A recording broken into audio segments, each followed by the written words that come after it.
that says that he loves his brother, but yet he calls all the enemies in meetings to plan for war. Those that means to plan for war and conflict, but in their mouth they proclaim to be desirous of peace. They shall see no peace, for war shall be waiting for them. Those that are deceivers, they shall be deceived.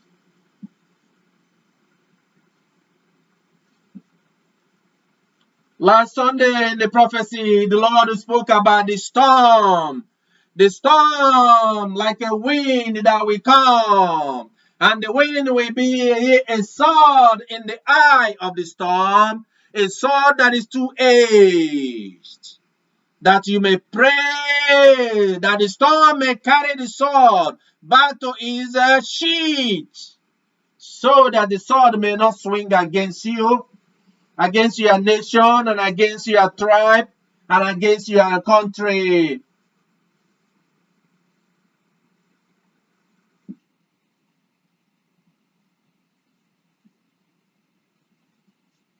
The message of the Lord came last Sunday speaking about the move, the storm that will go to Africa that is already started, that is brewing. Like you see a storm, it begin to form its movements and the pressure start to mount.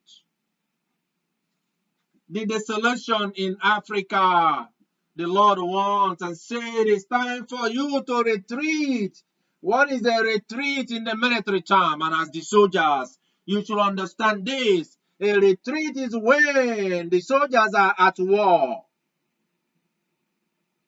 and they find that their approach and strategy is bringing defeat to them. They go back and withdraws back and they plan and re-strategize and change their tactics and their ways.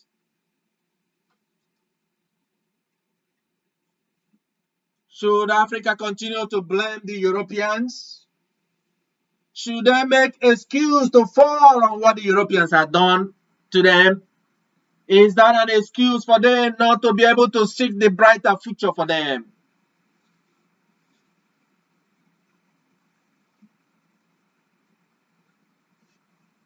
In the message, the Lord admonished all the people and nations in Africa to remember they have a responsibility to themselves, accountability to themselves, to their people.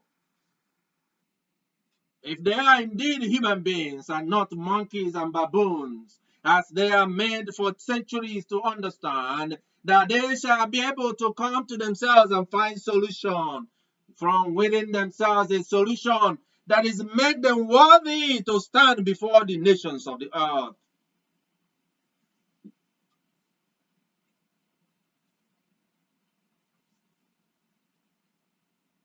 The Lord in the last Sunday warned the nations of Nigeria, that as they gather in their own plans, in their cohorts, as they plan, which one of them wants to suffer like Igbos in Nigeria?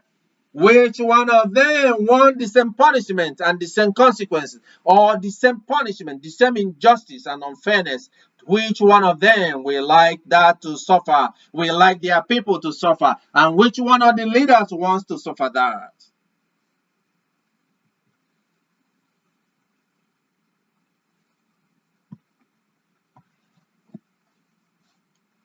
Lies and deceptions about how rich Igbos are, and how they are control of the economy.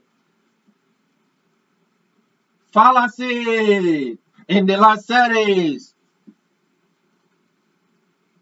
Unreasonable and illogical thinking.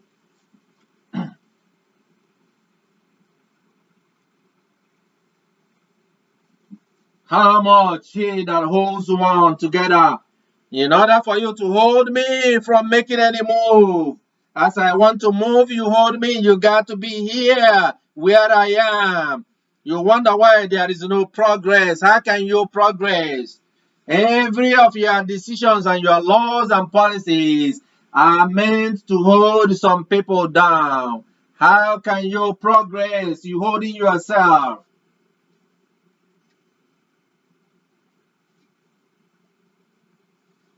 the Lord gave us in the word of Timothy in chapter 3, the first letter to Timothy in chapter 3, as we read last Sunday.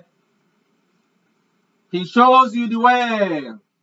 It is also good, as even in 2 Timothy as it is in the 3rd Timothy, or even in the 1st Timothy, you will hear the admonishment and instruction of how you live.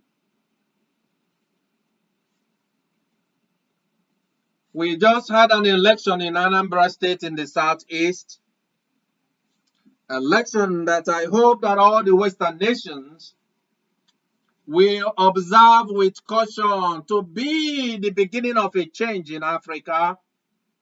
That every one of them that were involved in bribery and corruption, they are out there in the videos that are circulating. And if you have such a video, put it out there. Put it out. So that the nations of the world will see. For the Lord has been showing manifestation of the wickedness and evil. To see that such a person or such political party or such principality and power that engages in those kind of bribery and corruption, voter suppression, voter intimidation, both the individuals or their group are held accountable down to the last member of their family. In this country, that's not acceptable. It is against democracy. It is time to start to hold democracy. We talk about nation building instead of going to make wars in people that have no war.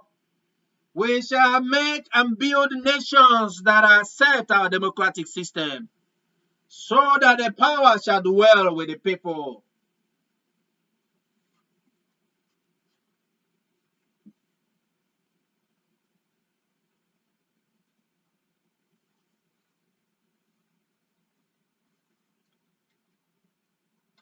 We are talking about the changes and how a change happened from the last time we gave the message about how angry God is about the children being taken out of the equation in the raising of the children, abuse of power